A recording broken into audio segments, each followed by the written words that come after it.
Channel self study पर। आज हम कक्षा 10 गणित के एनसीईआरटी बुक्स की प्रश्नावली 9.1 त्रिकोणमिति के कुछ अनुप्रयोगों से सॉल्व करने वाले हैं। देखिए इसमें जो है हमारा पहला प्रश्न है, सर्कस का एक कलाकार एक 20 मीटर लंबी डोर पर चढ़ रहा है जो अच्छी तरह से तनी हुई है और भूमि पर सीधे लगे खंभे के शिखर से बंधा हुआ है। यदि भूमि स्तर के साथ डोर द्वारा बनाया गया कोण 30 अंश का हो तो खंभे की ऊंचाई ज्ञात कीजिए। आकृति हमें दी हुई है, देखिए कौन सी आकृति दी हुई है। ये एक त्रिभुज दिया हुआ है ए बी सी, यहां पर थीटा दिया हुआ है 30 अंश और ये भुजा दी हुई है 20 मीटर। ये कोण जो है समकोण दिखाया गया है। समकोण 90 नहीं लिखा, लेकिन ये यहाँ पर भी ये चिन्ह होगा, वो क्या होगा, समकोण होगा। अधिक कह रहा है सर्कस का एक कलाकार 20 मीटर लंबी डोर पर चढ़ रहा है। यहाँ देखिए 20 मीटर लंबी डोर हो गई जो अच्छी तरह से तनी हुई, मतलब एकदम सीधी, ऐसा नहीं कि ये इस तरह से चल रही है, ऐसे तनी मतलब एकदम सीधी खींची हुई है। फिर और भूमि पर सीधे लगे खंभे के शिखर से कितना 30 अंश का कोण बना रही है। तो खंभे की हमें ये ऊंचाई ज्ञात करना है, हमें खंभे की ऊंचाई जो है ज्ञात करना है। तो मान लीजिए यहां पर माना खंभे की ऊंचाई, क्या मान लेंगे, माना खंभे की ऊंचाई, खंभे की ऊंचाई कितनी मान लेंगे, h मीटर है। कितनी मान लिया, h मीटर मान लिया। और इसमें लाल बटा कक्का, इसमें ज्यादातर साइन कॉस कम प्रयोग होगा, tan ज्यादा प्रयोग होगा। देखिए इसमें क्या ले लेंगे, त्रिभुज ए बी सी में लिख लीजिए समकोण त्रिभुज ए बी सी में क्या है, लंब है और कर्ण है। लंब और कर्ण देखिए लाल बटे कक्का, लंब और कर्ण देखिए सबसे पहले वाले, सबसे पहला काहे का होता है, साइन का होता है, तो साइन हो जाएगा इसमें। तो साइन थीटा बराबर क्या होता है, लंब बटा कर्ण, ये होता है। अब साइन थीटा, थीटा का मान देखिए यहाँ पर 30 अंश है बराबर लंब, लंब देखिए h है बटे कर्ण, कर्ण देखिए 20 है। अब देखिए साइन 30 अंश का मान आपको पता होना चाहिए कि साइन 30 अंश का मान कितना होता है, 1/2 होता है। तो यहाँ पर 1/2 रख दीजिए बराबर h बटा 20, इतना हो जाएगा। अब यहाँ पर कैंची की गुणा कर दीजिए, 2 की गुणा h से होगा तो 2h बराबर 1 की गुणा 20 होगी तो 20 हो जाएगा। अब इसके आगे देखिए 2h बराबर 20 है, h की गुणे में इधर 2 है तो इधर कहाँ जाएगा, बटे में, तो h बराबर हो जाएगा 20/2, 2 एक कम तो 2 दहम 20, h बराबर कितना आ गया 10। तो अतः ये खंभा था तो अतः खंभे की ऊंचाई बराबर कितनी है, 10 मीटर होगी। यही हमारा जो है आंसर हो जाएगा, लिख लीजिए आप लोग। देखिए दोस्तों अगला 2 नंबर प्रश्न है, आंधी आने से एक पेड़ टूट जाता है और टूटा हुआ भाग इस तरह से मुड़ जाता है कि पेड़ का शिखर जमीन को छूने लगता है और इसके साथ 30 अंश का कोण बनाता है। पेड़ के पाद बिंदु की दूरी जहां पेड़ का शिखर जमीन को छूता है 8 मीटर है, पेड़ की ऊंचाई क्या है। अब देखिए हमें इसमें क्या है, चित्र भी बनाना है। तो देखिए आंधी आने से एक पेड़ टूट जाता, तो पहले एक पेड़ बनाएंगे, क्या था, एक पेड़ था, ये मान लीजिए एक पेड़ है जो आंधी आने से मान लीजिए यहाँ से जो है टूट चुका है। कहाँ से, यहाँ से जो है ये पेड़ टूट चुका है। अब टूटा हुआ भाग इस तरह मुड़ जाता है कि पेड़ का शिखर जमीन को छूने लगता। देखिए ये टूटा हुआ भाग है, या तो इस साइड में गिरेगा या तो इस साइड में गिर जाएगा। तो मान लीजिए इस साइड में गिर गया तो ये टूटा हुआ भाग नीचे जमीन पर गिर गया और जमीन की सतह को जो है छूने लगता है ये।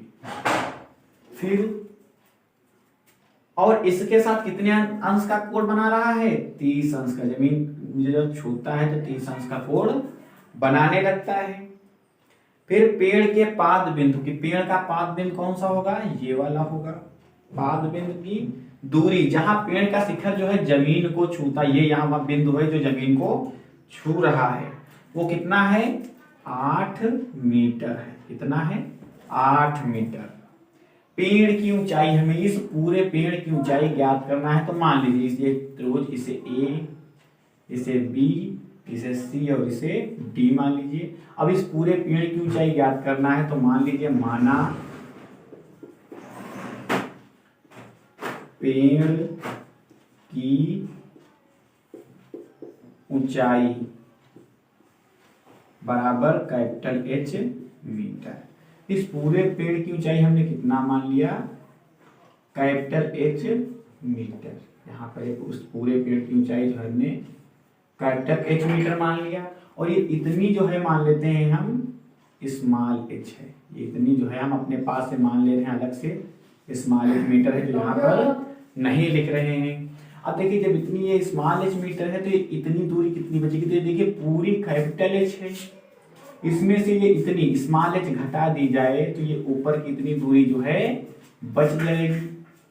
अब जितना, क्योंकि जितना ये पेड़ है वही टूट कर यहाँ पर गिरा हुआ है, तो जितनी ये होगी उतनी ही ये भी होगी, ये भी होगी capital H minus small H metre. अब देखिए सवाल सॉल्व कर देखिए। सबसे पहले देखिए त्रिभुज ए बी सी डी में ले लीजिए, लिख लीजिए समकोण त्रिभुज बी सी डी में क्या लेंगे, सबसे पहले लेंगे लंब और कर्ण, या लंब और आधार वाला, आपको जो मर्जी हो आप वो ले सकते हैं। तो यहाँ देखिए लंब और कर्ण वाला ले रहे हैं, तो ये साइन और ये लंब, ये कर्ण साइन लगेगा। देखिए साइन थीटा बराबर लंब बटा कर्ण, तो साइन थीटा का मान कितना है 30 अंश बराबर लंब, लंब कितना है h बटे कर्ण कितना है capital H minus small H. Sine 30 अंश का मान होता है 1/2 बराबर स्मॉल एच बटे capital H minus small H. अब यहाँ पर जो है कैंची की गुणा हो जाएगी, तो यहाँ पर जो है आप कैंची की गुणा कर दीजिए, तो 2 की गुणा एच से होगी तो 2h बराबर 2 स्मॉल एच बराबर, अब capital H minus small H की गुणा 1 से होगी तो बराबर होगा capital H minus small H, इतना हो जाएगा। अब देखिए इधर आएगा तो 2h, इधर देखिए माइनस का इधर आएगा प्लस का हो जाएगा बराबर कैपिटल का h। अब देखिए h का मान हमें निकालना था, तो कैपिटल h बराबर कितना हो जाएगा 2h प्लस h, या सिर्फ 2h प्लस h 3h हो जाएगा बराबर कैपिटल का h। अब h के इधर गुणे में 3 है, तो h बराबर कितना हो जाएगा कैपिटल h बटा 3, ये गुणे में बटे में आ गए, इसे मान लेते हैं समीकरण नंबर 1। अब दोबारा इसी त्रिभुज में लेना है लंब और आधार के लिए, तो लिख लीजिए पुनः समकोण त्रिभुज बी सी डी में अब क्या लेंगे tan थीटा बराबर क्या होता है लंब बटा आधार होता है। अब tan थीटा, थीटा का मान फिर देखिए 30 अंश ही रहेगा बराबर लंब, लंब कितना है स्मॉल एच बटा आधार कितना है 8, तो ये 8 रख दीजिए। tan 30 अंश का मान कितना होता है, tan 30 अंश का मान होता है 1/√3 बराबर यह है स्मॉल एच अपान 8। कैंची की गुणा करें कितना हो जाएगा √3h बराबर 8 गुणे 1 यानी सिर्फ 8। तो यहाँ h का मान निकालेंगे तो h बराबर कितना हो जाएगा 8/√3 मीटर। अब इस h का मान जो यहाँ समीकरण 1 में रख देंगे, तो रख दीजिए, यहाँ पर रख दीजिए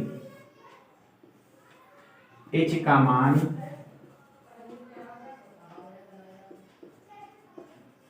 समीकरण 1 में रखने पर, h का मान समीकरण 1 में रख दीजिए, तो h की जगह पर कितना रख देंगे 8/√3 बराबर कितना है h बटा 3। अब देखिए ये h के बटा में 3 है, तो ये इधर काहे में आएगा गुणे में, तो ये 8/√3 और गुणे में आ जाएगा 3 बराबर किसके होगा कैपिटल एच के। अब देखिए ये 3 गुणे ऊपर से होना है तो 8 गुणे 3 को क्या ले सकते हैं, √3 गुणे √3 और बटा में कितना है √3 बराबर किसके है, कैपिटल एच के। देखिए 1 √3 से 1 √3 कट जाएगा। अब एच कैपिटल एच इधर लिख दिए बराबर 8 गुणा √3 से हो जाएगी तो 8 √3 मीटर। लिख दीजिए अतः पेड़ की ऊंचाई बराबर कितनी है, 8 √3 मीटर, या फिर यहाँ पर √3 का मान रख सकते हैं 1.732 लिख लीजिए आप लोग। देखिए दोस्तों अगला प्रश्न है, एक ठेकेदार बच्चों को खेलने के लिए पार्क में 2 फिसलन पट्टी लगाना चाहती है। 5 वर्ष से कम उम्र के बच्चों के लिए वह एक ऐसी फिसलन पट्टी लगाना चाहती है जिसका शिखर जो है 1.5 मीटर की ऊंचाई पर हो और भूमि के साथ 30 अंश के कोण पर झुका हुआ हो, जबकि इससे अधिक उम्र के बच्चों के लिए वह 3 मीटर की ऊंचाई पर एक अधिक ढाल की फिसलन पट्टी लगाना चाहती है जो भूमि के साथ 60 अंश का कोण बना रही हो। प्रत्येक स्थिति में फिसलन पट्टी की लंबाई क्या होनी चाहिए। तो लिखिए सबसे पहले 5 वर्ष से कम उम्र के बच्चों के लिए, 5 वर्ष से कम उम्र के बच्चों के लिए, दो अलग अलग, एक 5 वर्ष से कम उम्र के बच्चों के लिए लगाना चाहती है, एक 5 वर्ष से अधिक। तो देखिए 5 वर्ष से कम उम्र बच्चों के लिए वह एक ऐसी फिसलन पट्टी लगाना चाहती है जिसका शिखर जो है 1.5 मीटर की ऊंचाई पर। तो शिखर कितना होना चाहिए उसका, 1.5 मीटर। ये और ये फिसलन पट्टी हो गई, शिखर कितना होना चाहिए इसका, 1.5 मीटर। और झुकाव कोण यानी भूमि के साथ कोण कितना होना चाहिए, 30 अंश। ये ए है, ये बी है, ये सी है। तो मान लेते हैं कि माना फिसलन पट्टी की लंबाई कितनी होगी, 100 मीटर। कितनी होगी, 100 मीटर। यहां हम एच नहीं मानेंगे क्योंकि हमेशा हर जगह पर ऊंचाई को एच मानते हैं, ना कि कर्ण वाली भुजा को या आधार को एच। इसे भी एक्स मानेंगे, कहीं वो मानना होगा, इसे भी मानना होगा तो एक्स ही मानेंगे। तो इसमें देखिए ये क्या है, लंब है, ये क्या है, कर्ण है। तो नहीं, लंब और कर्ण, तो इसमें क्या लगेगा, साइन लग जाएगा। तो लिख दिया समकोण त्रिभुज ए बी सी में, ए बी सी में क्या होगा, साइन थीटा बराबर लंब बटा कर्ण। तो साइन थीटा का मान कितना है, 30 अंश बराबर लंब कितना है, 1.5 बटा कर्ण। कर्ण हम देखो x मान लिए हैं, यही तो फिसलन पट्टी कर्ण है ना।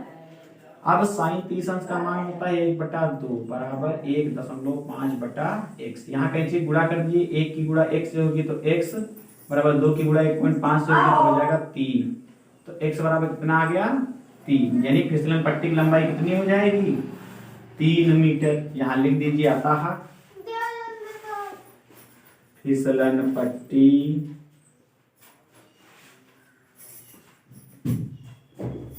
की लंबाई बराबर 3 मीटर। फिर 5 वर्ष से अधिक उम्र के बच्चों के लिए कह रहा है, देखो 5 वर्ष से अधिक उम्र के बच्चों के लिए, 5 वर्ष से अधिक उम्र के बच्चों के लिए क्या होगा, वो ऐसे लगाना चाहते हैं जिसकी ऊंचाई जो है 3 मीटर हो। 5 वर्ष से अधिक उम्र के बच्चों के लिए जो पट्टी लगाना चाहती है उसकी ऊंचाई हो 3 मीटर। और भूमि के साथ झुकाव कोण कितना होना चाहिए, भूमि के साथ झुकाव कोण होना चाहिए 60 अंश। कितना होना चाहिए, 60 अंश होना चाहिए। फिर स्थिति जो है, फिर से फिसलन पट्टी की हमें लंबाई पता करना है। तो मान लेते हैं, फिर माना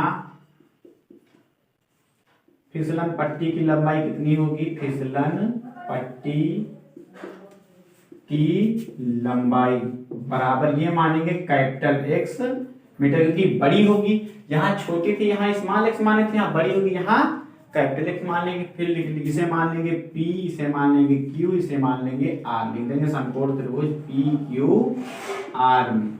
फिर से लंब कर्ण होगा तो साइन, अब देखिए यहाँ साइन थीटा बराबर लंब बटे कर्ण पहले से लिखा है, दोबारा नहीं लिखेंगे। थीटा का मान डायरेक्ट यहाँ से 60 अंश रख देंगे बराबर लंब 3 बटा कर्ण कैपिटल एक्स।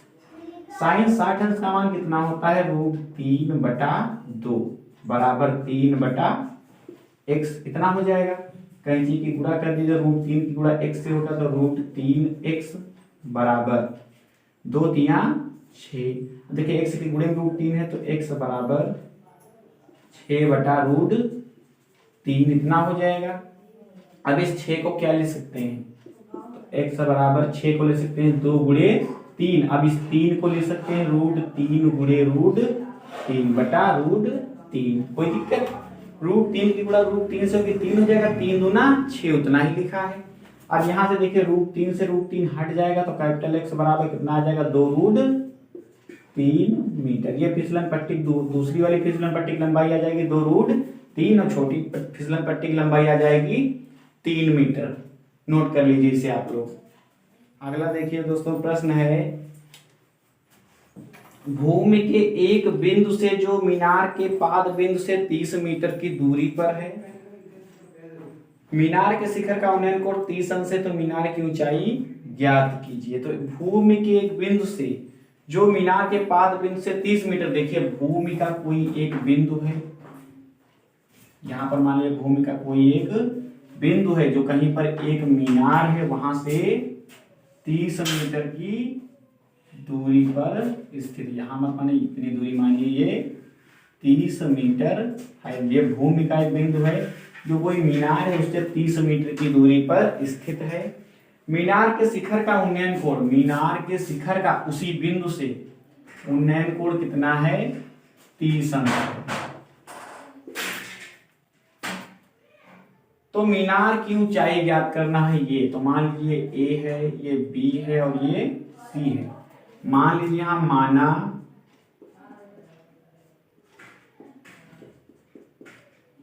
मीनार की ऊंचाई बराबर h मीटर, ये मान लेते हैं मीनार की ऊंचाई h मीटर है। लिख लीजिए समकोण त्रिभुज ABC में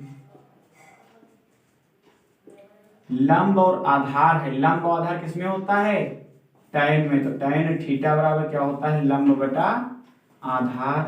तो टैन थीटा का मान है 30 अंश, तो यहाँ 30 अंश रख दीजिए बराबर लंब, लंब कितना है h बटे आधार कितना है 30। टैन 30 अंश का मान कितना होता है, तो टैन 30 अंश का मान होता है 1 बटा √3 बराबर h बटा 30। कैंची गुणा कर दीजिए, √3 की गुणा h से होगी तो √3 h बराबर 1 की गुणा 30 से होगी तो 30।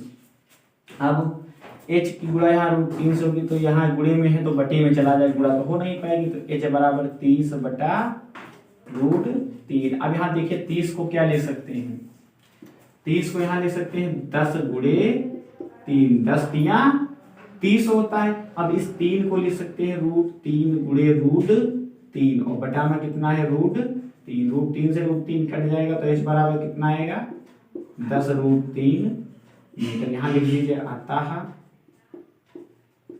मीनार की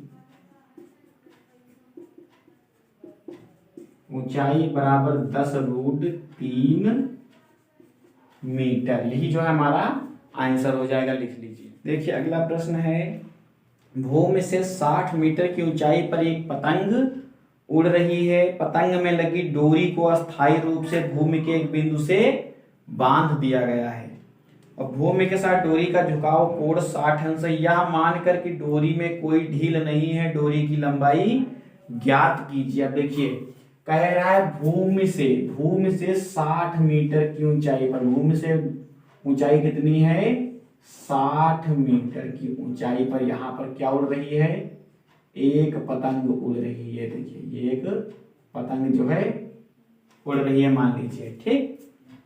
अब पतंग में लगी डोरी को अस्थायी रूप से भूमि के एक बिंदु से बांध दिया गया है जो भूमि के साथ 60 अंश का कोण। अब देखिए पतंग है तो क्या यहाँ नीचे से तो उड़ाई नहीं जाएगी, ये पतंग जो है कोई यहाँ से इस तरह से टेढ़ी रस्सी से जो है या डोरी से जो है इसे उड़ा रहा होगा।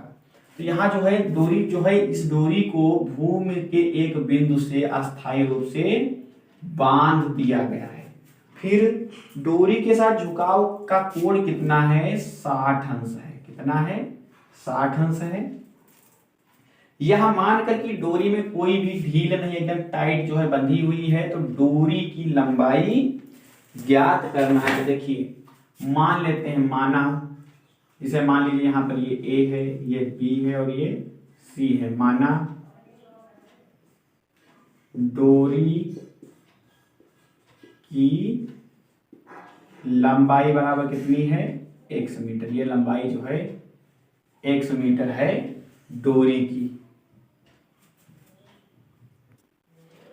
फिर त्रिभुज ए बी सी में ले लेते हैं समकोण त्रिभुज ए बी सी में ले लेंगे। क्या होगा, लंब और कर्ण है, तो फिर लंब और कर्ण होता है साइन में, तो साइन थीटा बराबर क्या होता है, लंब बटा कर्ण।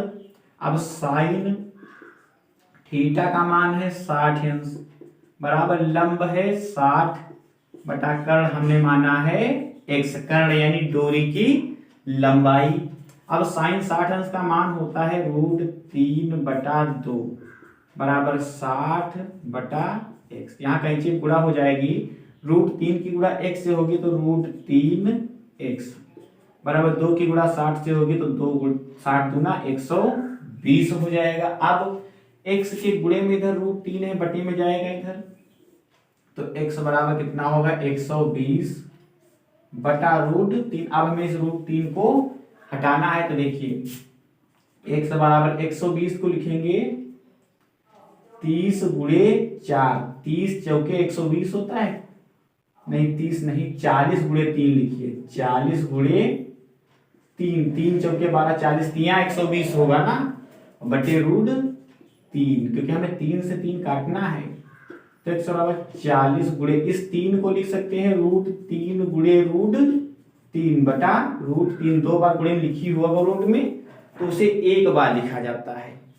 यहाँ देखिए √3 से √3 कट जाएगा, तो x बराबर कितना आ जाएगा, 40 √3 मीटर। यानी डोरी की यहाँ लिख देना, अतः डोरी की लंबाई बराबर कितनी आएगी, 40 √3 मीटर। ये हमारा जो है आंसर आ जाएगा।